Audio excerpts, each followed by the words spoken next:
As we saw in the previous lesson, there's a component there is nearly in all game objects of Unity, and that component is called transform. So there are three things we can deal with the transform. We can deal with position, rotation, and also scale. So let's take a look on here.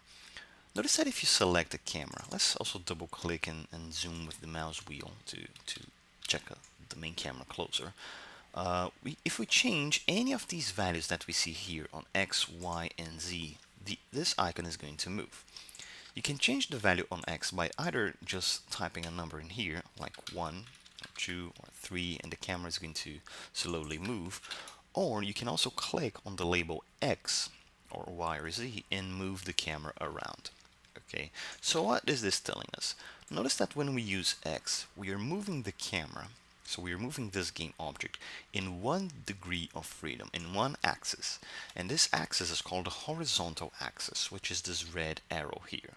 You can even click on this arrow and move the camera around so you can fine-tune the position for this camera, okay? And this is very good for visual editing. So if you have buildings, if you have cars, if you have some trees in this game, you can just use this arrow to move the camera horizontally, okay? And if you notice here at this gizmo in the top right of the scene window, there's a little hint that this is the x-axis, the horizontal one. So it's the red arrow. Okay. Now, if we go to Y and change that, you notice that the camera is moving up and down. This is the vertical axis. Okay, so right now we've tested 2 degrees of freedom, the horizontal and the vertical axis, which is basically allowing us to put the camera in a 2D environment. However, for 3D elements, for 3D games, we have a 3rd degree, okay? That's why it's 3D, we have 3 dimensions. And this 3rd degree is the Z-axis, which is the depth axis, okay? Sometimes in other engines, this Z and Y are swapped, okay? So Z would be the vertical axis and Y would be the depth axis. But for Unity, X and Y are horizontal and vertical, and Z is the actual one that gives depth, okay, which I personally think is better. It makes more sense. Okay, so Z is used for moving in this axis of freedom here, and it is the blue arrow. Okay, and well, with these 3 numbers, we can position this game object in whatever we want. Now, what if we want to deal with 2 axes at the same time? Okay, we can see that these arrows that we see here in the scene window can be clicked and dragged. Okay, so we can move on X, Y, X, Z, and Y. But if you look closer here, there are 3 cubes in this camera. Okay, if you click on the green camera, if you click on the green cube, you can move the camera in the XZ plane. Okay, so horizontal and depth. This color here is directly opposite to the axis that, well, it's coming out of it. Okay, so if you use this green one, you move on blue and red. If you use the red cube, you move on green and blue. And if you use the blue cube, you move on green and red. So this is very good for positioning things in a plane. So imagine we had a plane in here and we had a building, for example, and we had to reposition that building. Instead of trying to manually selecting these numbers, we can just click on the green cube and position this building around the scene, for example. We're going to practice this shortly. Okay, so this is pretty much it for position. We also have rotation, and it works more or less the same way. We have 3 degrees of movement here, X, Y, and Z. And well, if we change X, notice that we are using the camera to look up or down. And you can immediately see how this rotation is changing by looking at these gray lines that come out of the camera, or by looking at the camera preview. Okay, you can use both to see how this is impacting. If we use Y, we make the camera rotate in the vertical axis. Okay, so we are able to look to the left or to the right, for example, like this. Okay, and if we go to Z, it's going to make the camera rotate sideways. Okay, so you can, well, it's like you're tilting your head to the left or to the right. But there's another way to change the rotation. Okay, so right now we have these arrows that change the position. However, if you go to the top left of Unity, there are a few tools available for you here. Okay, so the second one that is pre-selected by default is the moving tool. Okay, so we can, well, do all this movement. The first one is basically for moving our developer camera. Okay, so we can look at other places, but well, if we use the right mouse button, we can just navigate around much better. But still, it's good to know that this exists. Now, if we click on the third camera, notice that the tools around this main camera are different. Okay, so we have a red circle, a green circle, and a blue circle. And if we click and drag them around, well, we can rotate the camera on all of these three axes. And it works the same way. Red is for X, green is for Y, and blue is for Z. Okay, so you can just click and move around so we're able to fine tune the camera to look to whatever position we want, okay, in whatever manner we want. And if you click on this sphere around the camera, you're able to freely rotate this, but in general it's not very useful. It's a bit difficult to rotate the camera like this. It's better to just select some degrees and well, calmly choose the better values that you want. Okay. And the third element is the scale. Okay, so scale is basically changing the size of things. We have X, Y, and Z. However, if we change the scale in the camera on X, Y, and Z, notice that absolutely nothing seems to happen. Okay, the scale is not changing. The camera is not getting any bigger. You have to remember that this camera that we see here, this little icon is, well, it's not inside the game. This is just a representation, a tip that help us to click on the camera and select the camera and know where the camera is.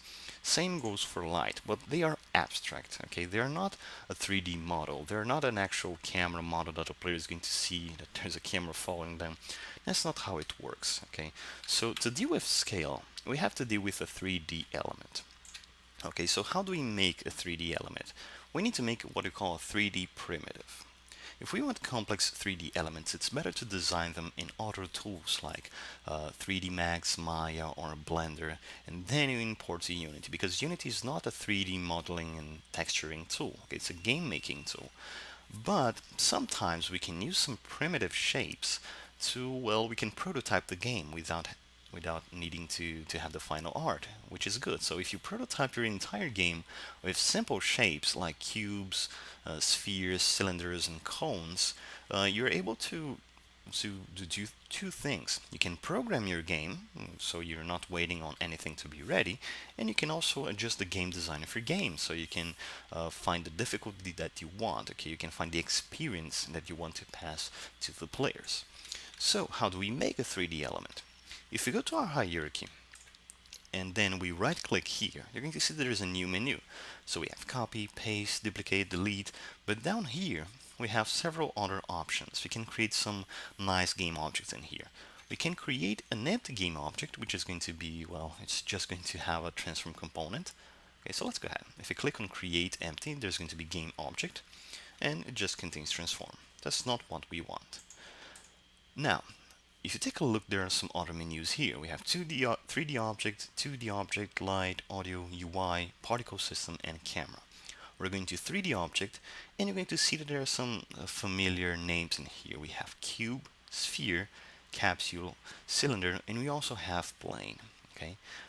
To start, let's click on cube, okay, which is the most basic shape. So we have a cube element in the hierarchy. Okay, we have the cube game object. And if you go to the inspector, you notice that there are lots of components in this cube. Let's take a look at them one by one.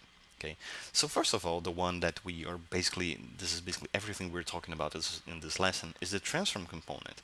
So we have the position, and it's set to an odd number. If we want to move this cube to the center of the scene, we can just change X to 0, Y to 0, and Z to 0. So the cube is right here. Okay, this is the origin of our scene. It's the middle of our scene.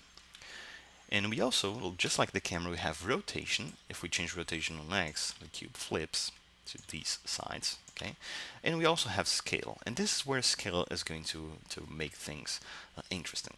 If we change scale on X, the cube is going to increase its size in the horizontal axis, okay? So we can use a large number for X to make it bigger, or we can use a small number, even a smaller than one, to make it look shorter like this. We could even use a negative number to flip it horizontally, but well, there's no difference for this cube.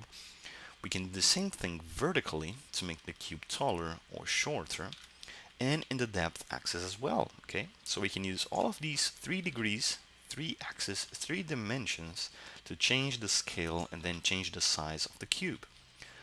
But if we want to do this visually, we can use a tool for that. We can just go to this resizing tool.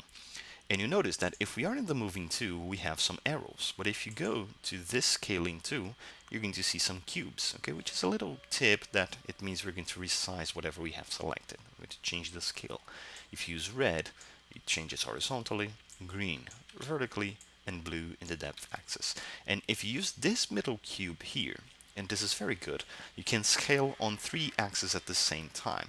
And this is very good to keep proportion. Okay, so if we made a cube like this one, for example, and we want to keep the proportion between the scale, okay, all of these properties here, we can just use this blue cube, and we're going to change them to change everything properly. Okay, it's like, remember when you used to draw in paint, for example, and you just resized an image, but you made the image look a bit flat, okay, a bit weird. That's pretty much the solution to that. Okay, if you work on 3 degrees at the same time for scaling, you are going to preserve proportion, which is going to make the game look prettier that way. Okay. And this cube game object contains several components inside it. So we have the cube mesh filter. Okay, so this is basically the data for the 3D object that is being rendered here, 3D mesh. We have a box collider, which is used for basically processing collisions. So if we activate physics later, this is going to be used. And we also have a mesh render. Okay, now this component is very important because notice that if we disable it, the cube is completely invisible now. But if we keep it enabled, well, we can see the cube again. Okay, so this basically draws the cube. Let's talk about this in more details in the next lesson.